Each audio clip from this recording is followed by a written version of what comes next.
तीन महापुरुषों के कारण आज बाबासाहेब कत्रवारू आरक्षणातील तीन आरक्षण पर वारू कम से कम समय मारा की कलम में आवश्य यानी व्यवस्थित अच्छी सी बात आप लोगों के बीच में रखेंगे।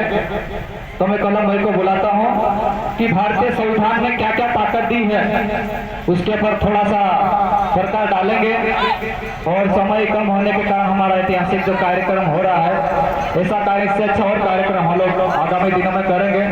मैं कलम भाई को देता हूं कम समय में थोड़ा सा प्रकाश डाले जो भारतीय संविधान में आदिवासियों के लिए दलित आदिवासियों के लिए कानून में जो व्यवस्था क्या क्या दी है कि आज वो व्यवस्था जिंदा है या अमल में हो रहा नहीं हो रहा, थोड़ा सा कलम में प्रकाश डालेंगे। उसके पश्चात पेंटो वक्त बात रखेंगे। अंतिम में हमारे क्षेत्रीय विधायक महोदय जी रखेंगे। उसके बाद में अपना कार्यक्रम समापन की हो रहेगा। कलम भाई। भारत देश के मूल मालिक, मूल निवासी, आदिवासी क्रांतिकारी कवि जवाहर सलाम जय भीम। आवाज नाचने कूदने तक नहीं रहनी चाहिए, आवाज हमारे जज्बे में भी होनी चाहिए, दिमाग में भी ताकत होनी चाहिए कि जिस तरह से बाबा साहब ने बोला था उठो जागो और संघर्ष करो, ये ऐसे नहीं कहा था क्योंकि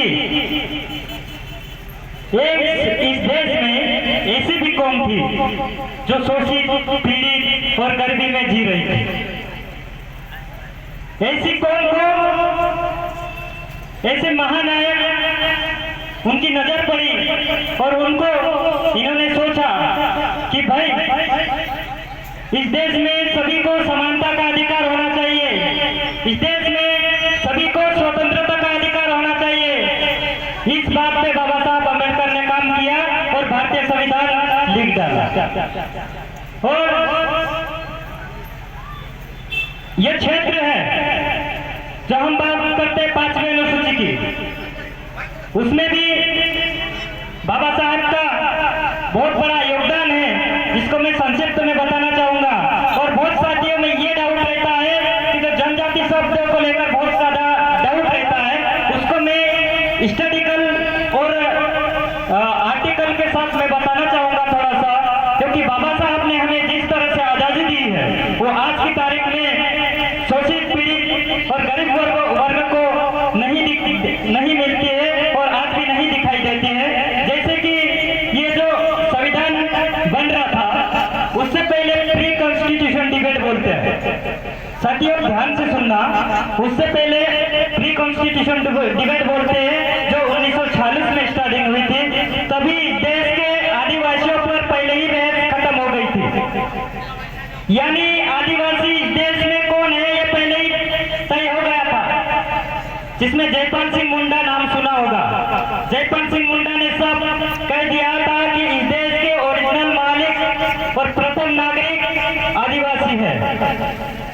उसके बाद जब डिबेट चली तब बात आई आदिवासी शब्द की, क्योंकि इस देश में सबसे ज्यादा पीड़ित समाज, असुरक्षित समाज, जिसका विकास हुआ ही नहीं, उनको देखा। फिर बाद में ये किया कि भाई शेड्यूल ट्राइब, शेड्यूल यानी अनुसूचित और ट्राइब्स यानी आदिवासी।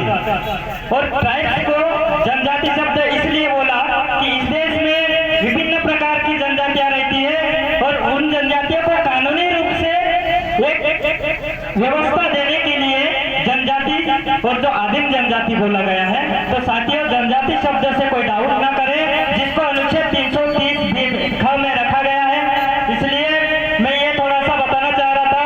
बाकी हमें कानूनी प्रक्रिया के साथ हमारे समाज के लिए जितने भी संवैधानिक अधिकार दिए गए हैं उस पर हमें काम करना चाहिए, उसकी स्टडी करना चाहिए। और हमारे जैसे क्रांतिकारी भगवान बिरसा मुंडा, टंट्या भील, खाजा नायक, भीमा नायक, जिन्होंने अपने आजादी के लिए लड़ाई लड़ी, उनसे प्रेरणा लेकर बाबा साहब अम्बेडकर ने संविधान लिख डाला। बाबा साहब अम्बेडकर ने नेपाल के एक अधिवेशन में साफ कहा था कि मैं गोदावरी आंदोलन से प्रेरित हुआ हूँ, जो कि गोदावरी आंदोलन बिरसा मुंडा का था। और जनजातीय क्षेत्र थे, वहां से बाबा साहब का जन्म हुआ। यानी बाबा साहब का नाता आदिवासियों से जन्मांतर जन्मा का नाता है। मैं इतना कहकर मैं अपनी वाणी यही विराम करूंगा और दो शब्द के साथ अपना वक्तव्य खत्म करूंगा कि मुल्क पर राज तुम्हारा, इसका मतलब ये नहीं समझना कि मुल्क तुम्हारा है। मुल्क पर राज इसका मतलब यह नहीं समझना कि मुल्क तुम्हारा है। अरे दफन नहीं पीड़िया हमारी जहाँ पर घर तुम्हारा है। अरे दफन नहीं पीड़िया हमारी जहाँ पर घर तुम्हारा है। जय बिरसा, जय भीम। बहुत बहुत